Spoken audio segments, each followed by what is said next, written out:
Welcome to the BiggerPockets Money Podcast, where we interview Tamar Hermes and talk about shifting your money mindset and removing limiting beliefs. What I like to do is I like to chunk things down, because when we think of, I want to buy 5 properties this year, it's a lot, it's overwhelming. You'll be amazed how your mind works once you start chunking things down and putting it in motion. Set a smaller goal, set something that you can, that's palatable, that you feel like you can reach. Hello. My name is Mindy Jensen, and with me, as always, is my super nerd co-host, Scott Trench. Mindy, a neutron walked into a bar and said, "I think I've lost an electron." And the bartender says, "Are you sure?" And the neutron says, "I'm positive." I was trying to do some sort of cell joke because the girls are studying them. And I'm like, wait, what is that word again? But you were going there. That was a good joke, Scott. I love it. And yes, you are a super nerd. And I say that in the most loving way possible.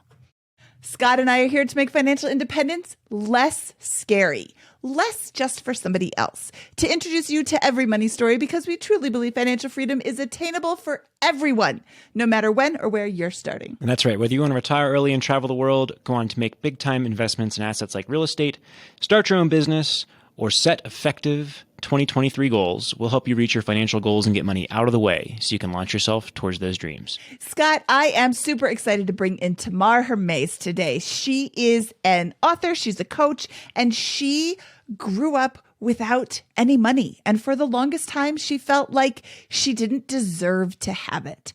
And then she changed her mind. She changed her mindset. And now she's got some of it. She's got quite a bit of it. And she is here to share with you how to change your money mindset so that you can go out and get what you deserve as well.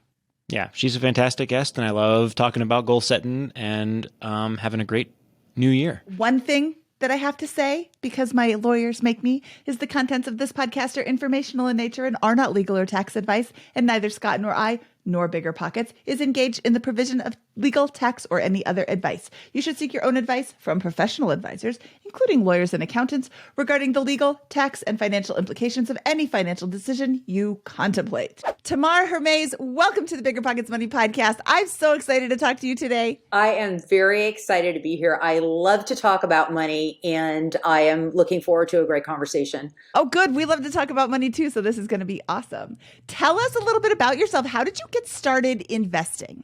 So investing happened for me when I was in my late 20s. I started dabbling in the stock market when I was working in entertainment. And let's just say it wasn't going that well for me. And after I had lost about $20,000, I started looking at other options to see how I could make more money. And that's when I bought my first duplex and purchased real estate.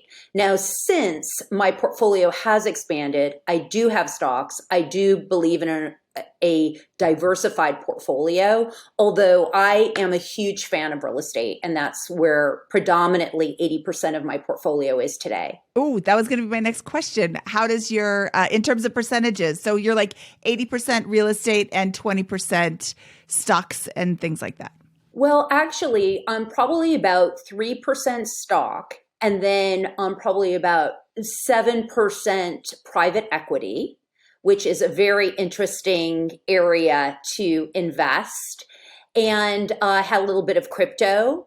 And I'm trying to think what else. It's really that really, I know I didn't add it up from 80 to 100. I'm better at math than that, but that's kind of how it works out.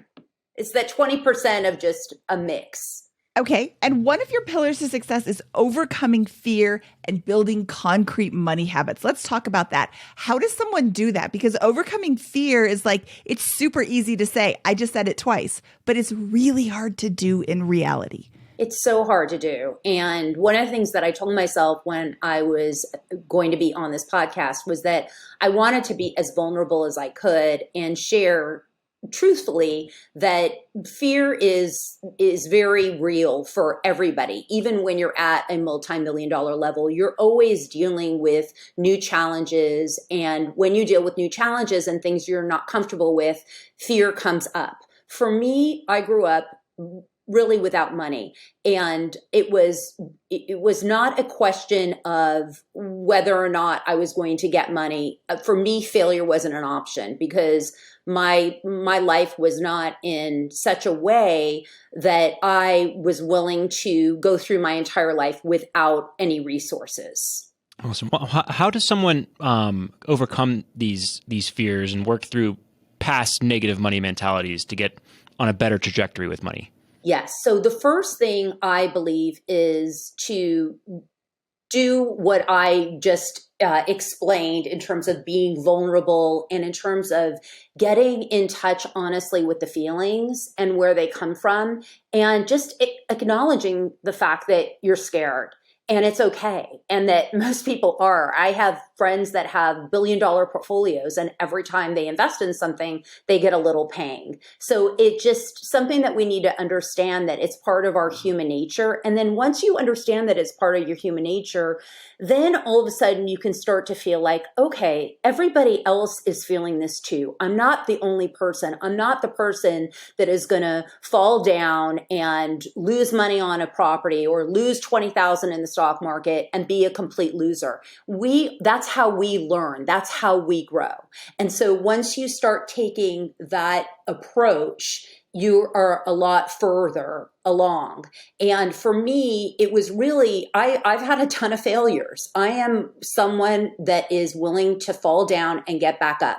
And I think when you decide that you want a certain life for yourself, and when you commit and commit and commit and recommit, you really have a wonderful chance of the success that you want to see with money. It's one thing for a millionaire to invest 50 or 100 grand or those types of things. And it's quite another for someone making their first investment in real estate from a risk and scale perspective. So I'll give you an example.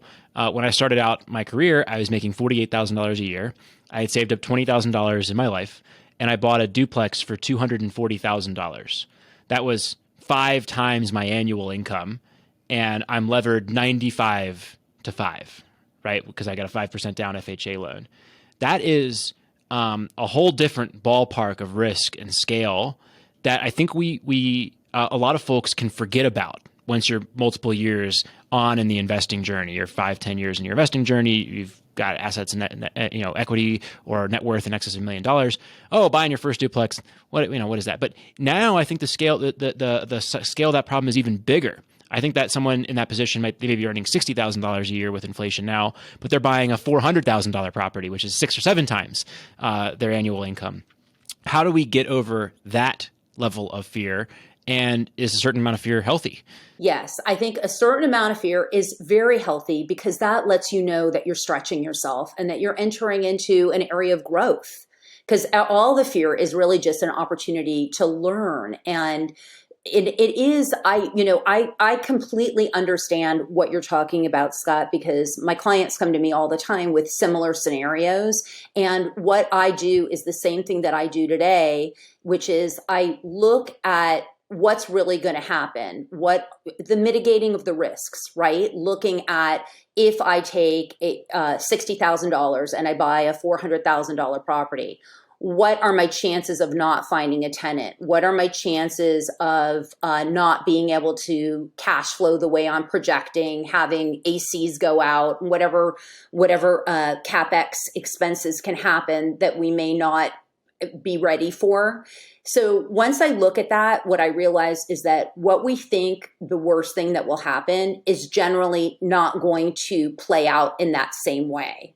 And I think that's a really important thing to remember, is that no matter what happens, even if, let's say, you don't have you don't have the money for the AC, you can get a partner to go in the property with you. You can talk to a friend or family and have them invest with you or loan you the money. There's always solutions we can find. And we just have to remember that we're more resourceful. So yeah, I mean, it's very scary. I'm not going to say that it's not. To be investing is a big deal, and everyone can do it. And there's going to be that level where we need to talk to ourselves and remember that other people have done this, and that we also can find the space inside of ourselves to take a mitigated risk to invest. And then it gets, like you said, it gets easier and easier and easier. And sometimes it's hard still, I mean, it is still challenging, although it does get easier as we go. I like your point to think about the issues that you might be facing. Like, oh, what is it that scares me about this? These are the things. Write a big list. I love writing lists. These are my pros and cons of this investment strategy, or these are the big fears I have. Let's use real estate as an example. Oh, my tenant could trash my house. Yeah, your tenant could trash your house. Does it happen frequently? No. And you can mitigate your risk by buying in a neighborhood where people are traditionally going to take care of the properties. We have grades of neighborhoods that real estate investors traditionally talk about: an A neighborhood, a B neighborhood, a C neighborhood. An A neighborhood is somebody who is a professional, a doctor, an attorney, a business person of some sort. They traditionally do not move into a house and trash it. Yeah, some do, but there's outliers everywhere. If you have this huge fear of having your home trashed, then mitigate that risk by going in and buying a house in a neighborhood where you're renting to people who are traditionally not going to trash the house. There. Now you've crossed off that issue. That's going to be a more expensive property, most likely, than a C neighborhood where people are more working class, and people may lose their jobs more frequently. People may have more volatile relationships. I'm really, really, really trying not to say terrible, terrible things here, and I think I'm doing a terrible job of that. But I mean, you know what I'm saying? There are great neighborhoods and there are neighborhoods that are not so great. And in a great neighborhood, your risks of a house being completely trashed are going to be a lot less. So, what are your big fears? And I did a talk a few years ago at a conference called FinCon about real estate investing, and I interviewed 4 investors. I said, how frequently do you get midnight phone calls? And there were 4 investors. One said never, one said never, one said never, and one said once. No, 2 said never, one said once, and one said, I never got that call, but somebody did tell me that there was an impromptu rap concert on my roof. So you don't have these big fears that you think, these big problems that you think you're going to have if you put some thought into it. Now, if you just go and buy the cheapest house you can find, you're going to have a big problem. But I love the idea of making a list of like your biggest fears of investing and then knocking those out. Let's look at stocks. I fear that I'm going to lose my money. Okay, then maybe don't invest in Tesla, Carl. We are recording this on January 3rd. I personally love Tesla. It went up very, very well for a long time. So even though it's down now, I'm pretty happy with Tesla still. It's down a lot. Right. Yeah. I said it used to be 6% of Tamar's net worth. So. Yeah, right. Yeah, exactly. That's true, right? But the other thing that I wanted to share, and this is a great point to the mindset and what you're sharing, Mindy, is starting to be expansive in terms of the way we look at money. So like the problems that we're talking about are real. I actually have, it's interesting that you were talking about places not getting trashed. I have several Airbnbs in Austin, and recently I had long-term tenants in there, not too long, but like along the long short, the medium term rentals, right? The great medium term rentals. And one of my features is that I allowed pets. Now, I have to tell you, I've spent probably about $1,000 fixing 2 properties where people were not responsible with their pets. And it was really not a great time for me. But what I did was, in terms of thinking about the money, was I thought, okay, I'm spending $1,000, but I just made 5.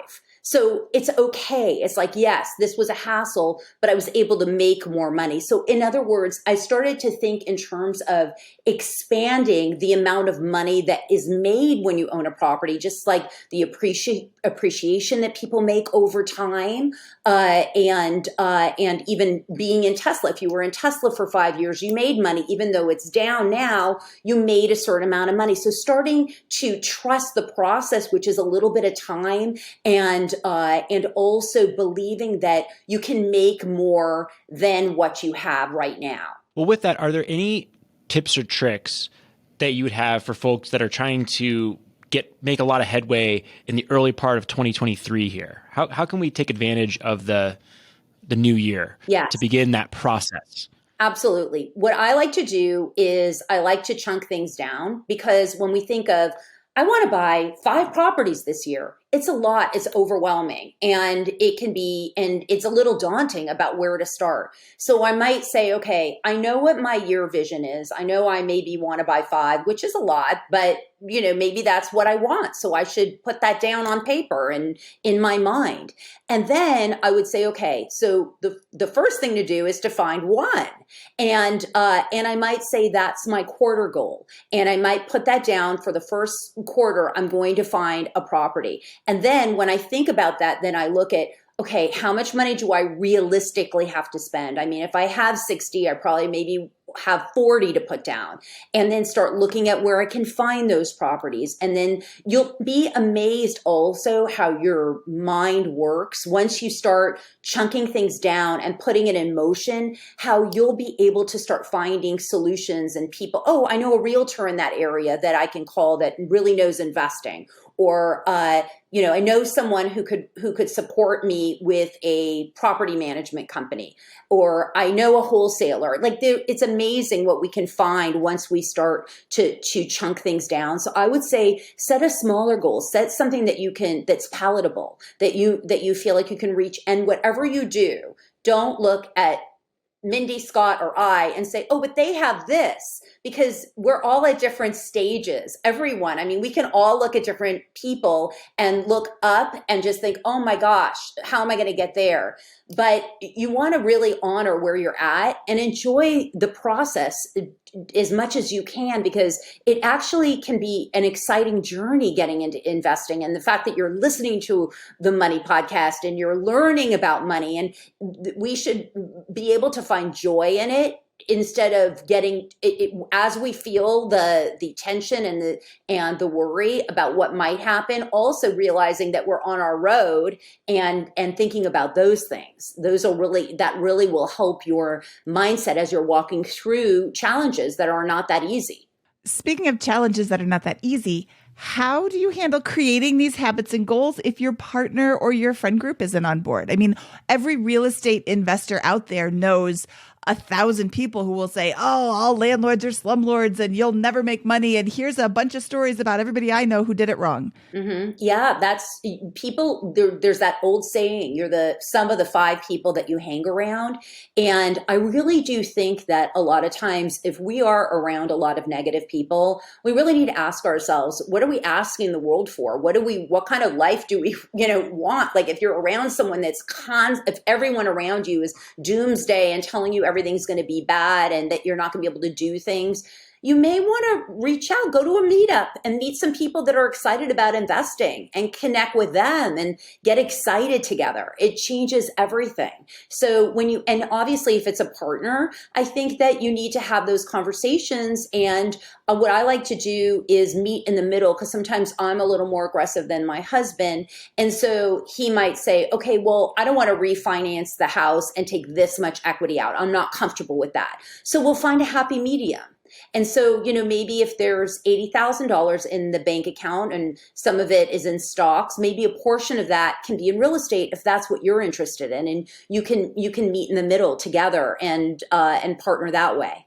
Yeah, I think another thing I'll add on to that is, you mentioned process. And I think that's a really important word here, because I think personally, and I'd love to get your opinion on this, I think a bad goal is to say, I'm going to buy a duplex in the next 3 to 6 months, because that's going to force you into action in an artificially constrained timeline, versus I'm going to analyze 10 deals a week with the BP calculators, go pro, or join an accountability group, or meet with 5 agents to go over the market and set up these feeds. If you analyze 100 properties over the course of Q1, then you're highly likely to be confident like the best of those deals is probably a good deal in your market. And if that makes sense to you, you can pull the trigger on that. How do you feel about that framing of goals instead of, as a process related goal rather than a outcome based goal? Well, I think that the process is really important, and I think that's a great way to do it. Although I don't mind giving myself a goal like I am going to buy a property, but I know that if I don't find that property, then I'm not going to buy it. I have to say that there have been times where I've gone into deals because I set a goal and I knew the numbers were good, but I was afraid.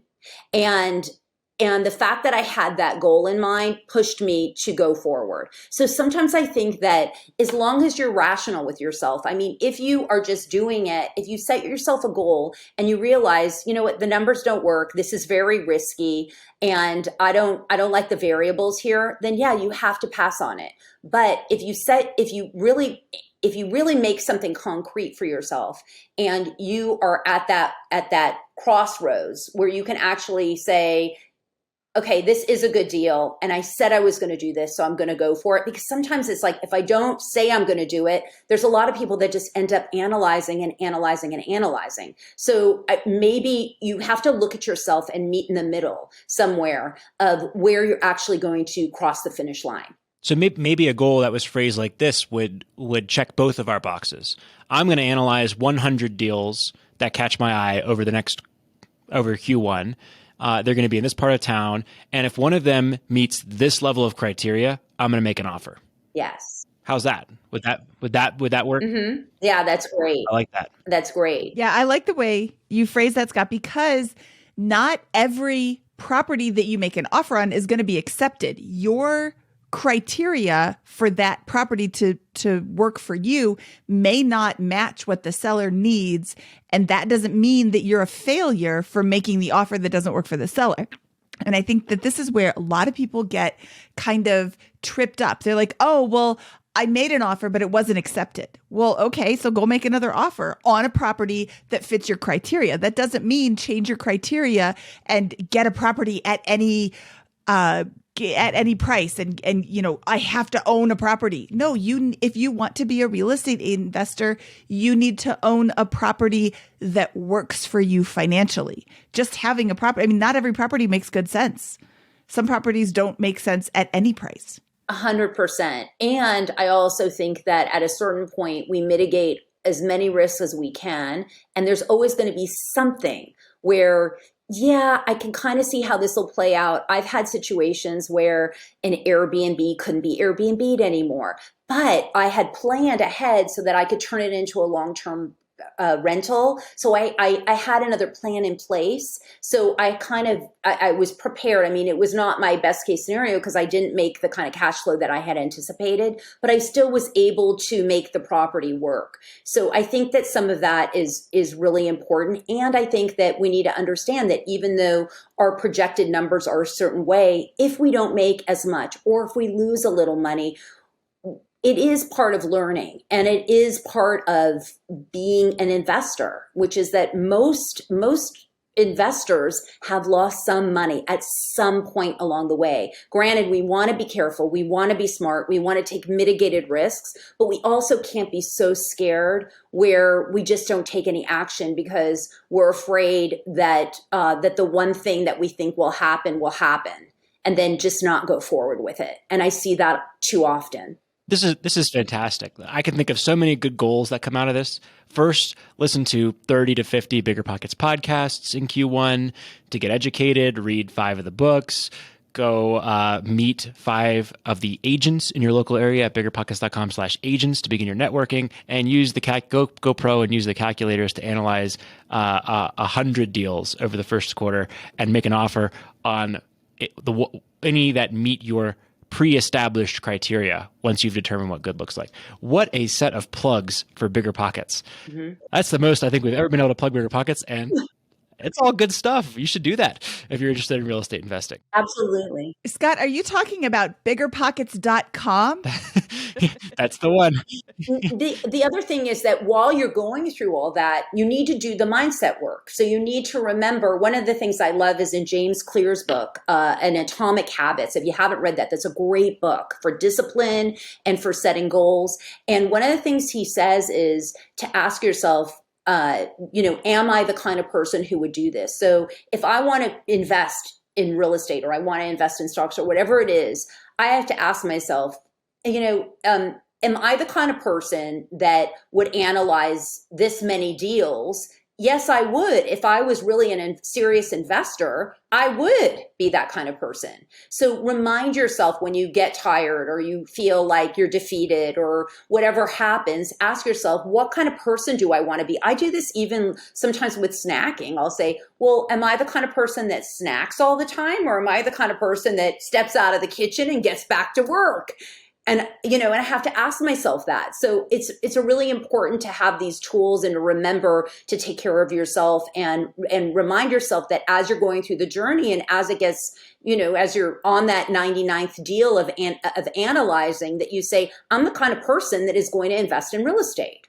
Wow. I love it. Go read Atomic Habits. That is a great book. And I love that concept of, I want to get to this goal. Who is the person I need to become? And this is universal across, folks with a success mindset, folks that are in the personal success and self-educational space. Like Darren Hardy would say the same thing as James Clear, as Tamar. So I love it. What are some other habits that I can put in place that would help me become a more successful person? What are some other thought starters for New Year's resolution goals? Well, I think that in addition to a thought starter, is to practice the miracle morning work, or whatever you want to call it. That's the Hal Elrod book. But there's a million things that we can do to start out our day and take care of our health. And I think that really, it sounds like, well, wait, I'm trying to figure out a thought to invest in real estate. But I feel like a lot of my success has to do with the discipline, with me getting up in the morning and doing a cold plunge every day, with me doing all the things that step into what I want to create. And I think the other thing that's really helpful is if you're setting yourself up, like let's say we have this plan to analyze a certain amount of properties. I think what's really great is at the end of each day, do a checklist and see how far you've gotten and say, okay, wait, did I analyze any deals today? And if I didn't, then the next day write down, okay, I'm going to create, if I work a full-time job, then I'm going to get home and from 6 to 7, I'm going to analyze deals. Make that a calendared time where you can actually commit to a block where you're going to do that work. And then don't be on your phone. Don't do anything else. Just do the work. And then you'll see at the end, okay, I've analyzed 5 deals. That might even be the time where you find the deal. Or maybe you say you're going to go to a meetup and you calendar that in. You go to the meetup and then you meet your partner that, ends up, I can't tell you how many people I know that I've met at meetups and turn themselves into big business partnerships from actually, oh, I'm tired, I don't want to go. Oh, but I said I'm going to go to this meetup. So I get up, I go, and then I meet someone that changes my life. Yep. And if you are having trouble at the meetup, your first question should be to go up to somebody and say, hi, my name is, what kind of investing do you do? Most people, it's even if you're an introvert, you can listen to somebody talk, and people want to talk about themselves. Most people want to talk about themselves. So you just say, what kind of investing do you do? Oh, I do this, blah, blah, blah. And 20 minutes later, they're still talking. And that's okay. You've either realized this is somebody I really want to talk to, or, oh, look at that, it's time for me to go get another beer. Here's another good one. Bring a deal analysis to the meetup and see if anybody is willing to talk about that. That's a great conversation starter. I'd love if someone brought that. I'd say, oh, I don't know. I'm not sure about the rents there. Actually, no, I have a property right by there and it rents for exactly the same amount. That's a great projection.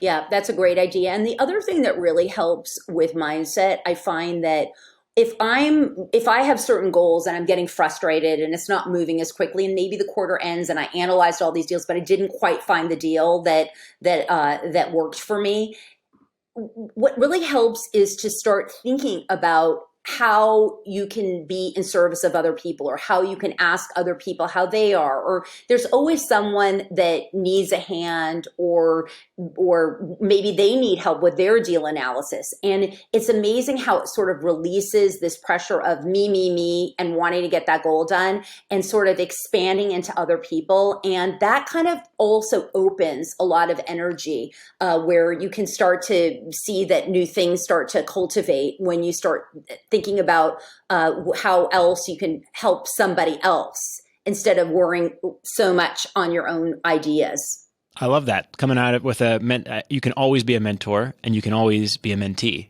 in these situations. And that's a great, like if you want to get a mentor or somebody that can help you achieve your goals, if you start first by saying, who are people that are behind me that I can help? That's a great way to do it. And you can do that even if you are heavily in debt and have nothing. There's always people who need to be tutored or helped out in some capacity. So I think that's a great way to frame that. One of the things I think that comes along with building wealth is, for most people, most of the folks we interview on the BP Money Show who have had a successful money journey have gone through some version of what I call the grind, a 3 to 5, maybe 7 to 10 year journey where they just spend less than they earn, invest consistently, and the snowball begins to compound. They're an overnight success in a decade of hard work, frugality, thrift, and iterative wealth building bit by bit. There are a few examples of folks who get there seemingly overnight, who make really big deals and put all their chips in the table. I don't think most people listening are in that camp where they're willing to do that. There are a few really special entrepreneurs that are able to do that. But for most of us, we I think are going to build wealth more iteratively. How should I think about that again going into 2023? What are some goals that will help me feel motivated but are still realistic in the context of starting or continuing that grind toward financial independence?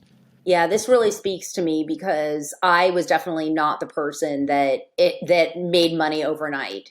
And I think that it goes back to the conversations that I'm sure are often had, but are great reminders, which is that you need to decide, one, what is the most important thing to you? And if the most important thing to you is to grow financial freedom and to have a life of financial independence, then maybe you need to move out of your $3,000 a month apartment in the neighborhood you love and live in a neighborhood that's not as great, or get a roommate, or do some of the things like my first place. I had a duplex because I didn't want to spend all the money on the house. I needed to save my money so that I could keep building. So I think that some of the goals that you want to have going into 2023 are, one, have a sit down with yourself and ask yourself, what is the most important thing to me?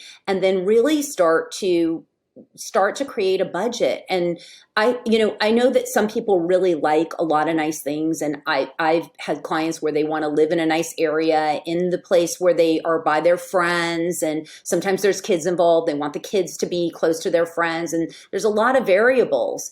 And I think what's important is that we make choices that will inevitably allow us to have the sort of money that we want to have. And that means cutting back on something. Or the other thing is figure out a way to make another income stream. So even if you work a full-time job, maybe you like crafting and you make a craft business and that turns into something, and then you have more money to invest later on. So I would say going in, it's really important because you want to not be tortured on the journey. And some people can live in a van, right? And it doesn't bother them. And some people that's not going to work for them. And so you have to find the happy medium, but you need to just make some concessions to be able to figure out how to make that money that you can use toward investing. Because let's face it, we have living expenses, we have the things that we absolutely need, and then we have a bucket of money that is about choices. And some people go to Acapulco and spend $10,000 on vacation. I always say, when I bought my first property, it was many, many years ago, but I saved $40,000, and I could have just gone to Europe. I could have done a lot of things with that money, and I didn't. I saved it and I bought a property. So I made those choices back then. I still make choices about money today. I've always been very logical about what I'm spending. And I think it's important to have a good relationship with money and to know that you can make more, but that at certain points we need to decide if we really want a certain kind of life, then we need to create boundaries for ourselves. I think a lot of people have trouble with their money mindset, where they feel that they're not meant to have money. They're not supposed to become wealthy. How can those folks with that mentality overcome that in 2023 planning and start to work towards generational wealth? This is a point that really speaks dear to my heart, because I grew up feeling like it wasn't okay to have money. I think that for a lot of the listeners, if they grew up without money, then there is a part of you that might feel like, well, I didn't grow up with money. Nobody in my family had money. I've never known how to make money. Why am I supposed to have money? How can I be one of those people? And I think that it's important to the way that I got past it was to just show up again and again, telling myself that I, in my heart, felt that I was going to figure out a way to make money. And I think that with the commitment, it really can make a huge difference in terms of your perception. So, because what happens is that if I feel that it's not okay for me to have money, and even sometimes I still get that pain because I just had it for so long, not having money. And so what I need to remind myself, what I do is I check in with myself, and then I just keep showing up as that person that really wants to have that life with financial security and keeps moving into that. And as I did that, I start to become a different person because I start to have more money and I start to see more wins. And then I change the perception of who I am. Because the truth is that we're just stuck in the stories of what our life was. And it's just part of our journeys. And unless we're willing to stand up and say, you know what, it's okay for me to have money. It's not bad. It's not greedy. In fact, I can help more people. I can do more things. I can live the life I want. I can support my family. I can have healthcare. I can do all the things that are really important to me. And once you step into really honoring that, it really will start to unfold for you step by step. It is a process. I have to say, I'm not a spring chicken, even though I look fabulous. But it's taken me a very long time and a lot of reminders, because there were a lot of scars about being poor as a child and not knowing money and just not feeling like it wasn't for me. I wasn't supposed to have it. And I think it's really important to have that dialogue with yourself and ask yourself if you're falling into that. It's one of the points actually in my book that a lot of women talk about that point to me, where I talk about it's okay to have money. A lot of people really relate to that, because I just think that there are people that grow up hearing you're greedy if you want money, or money's bad, it's the root of all evil, all these crazy things. And it's really quite the opposite. So I think that once we continually step into it, into the action steps of learning and of being compassionate to ourselves, because let's face it, it's not easy when you come from nothing and you're trying to figure out how the heck to do this. So, this is a process, and we need to realize that we're going to get there step by step, but we will get there. Okay, I'm here to tell everybody who is listening, you deserve to have money. You can be wealthy if you put in the work and you do the research and take the leap. You're not greedy for wanting it. It isn't the root of all evil, and you can be wealthy. I give you permission. I give you permission. I give you permission. There you go. Not that you needed my permission, but I understand what you're saying. It's really hard to change how you grew up. You can't change how you grew up, but it's hard to change the mindset that you grew up with. So there you go. In 2023, Mindy Jensen giving you permission to be wealthy. All you have to do is do the work. I'm not going to give you the money. Don't do the lottery. Don't win the lottery. Come on, Mindy. It's 2023. That's the best strategy. Mindy is going to give you all her money. Yeah, that's not gonna. Whoo, you're breaking up, Tamar. I can't hear you. Tamar, this has been so much fun. I really appreciate your time. Please tell people where they can find more about you. Absolutely. You can find me on my website or on Instagram at Wealth Building Concierge. Concierge, Concierge. Someone told me that was too hard of a word. And I said, well, you got to figure out how to spell it. That's just how it's going to be.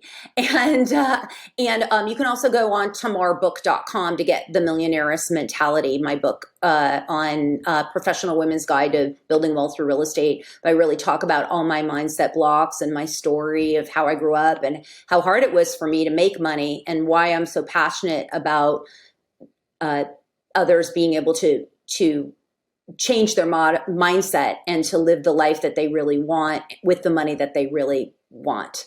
Awesome. Thank you. We will include links to these in our show notes. Tamar, thank you so much for your time today, and we'll talk to you soon. Thanks for having me. All right. That was Tamar. And Scott, I'm a little inspired by Tamar. Let's come up with some of our own goals to help our listeners. Yeah, I thought it'd be fun to talk through a couple of high-level goals that might be thought starters for you if you're still wondering what to do in Q1 2023. Personally, I like to think with goals in terms of every quarter. So I set goals every quarter. I don't even have any annual goals. I have 3 to 5 year goals, and I have quarterly goals. And I find that to work for me. But here are 3 potential ones for you to consider.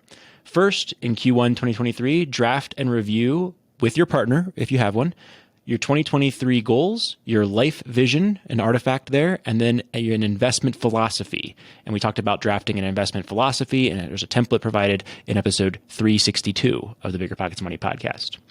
If you're a real estate investor, consider in Q1 analyzing 100 real estate deals with the BiggerPockets calculators, for example, meeting with 3 to 5 local real estate agents, writing down a crystal clear, maybe 1 to 2 paragraphs, strict definition of what a good deal means to you in your target market, and offer on at least one deal that meets that very strict criteria, even if it's below the asking price. And then third, prepare a household budget and review it with your significant other. By the way, I recommend that you have no more than one high-level financial goal in a quarter, and the other 2 goals are in other areas of life, like relationships, fitness, health, whatever. I like that. Okay. And Scott, tagging off of you, to use the BiggerPockets calculators, you will need a BiggerPockets Pro membership, but we've got a 20% discount code for you. Please use the code MONEYSHOW23, which is good for the entire year, 2023, to get a 20% off your BiggerPockets Pro membership. All right. My money goal suggestions are set up a biweekly or monthly financial date to review your financial situation and plan. You can create this together with your partner, or you can do it solo if you do not have a partner. And for a little bit of advice and guidance, we did an episode all about how to set up a money date. And this is on episode 157 of the BiggerPockets Money podcast. Another thing I want you to do is review your expenses like insurance and streaming services, things that you might not think about on a daily basis or a monthly basis even. Get new quotes or assess how frequently you're using the product. I recently, personal experience, I got new quotes on my insurance. I had the bare minimum car insurance and pretty low homeowners insurance. We had a run-up on home values in our area. So I reached out to my insurance company or a new insurance company and I said, hey, can you quote me a better policy? And for less than what I was paying for the bottom of the barrel car and house insurance, I got a better car insurance policy, a better house insurance policy, and an umbrella policy.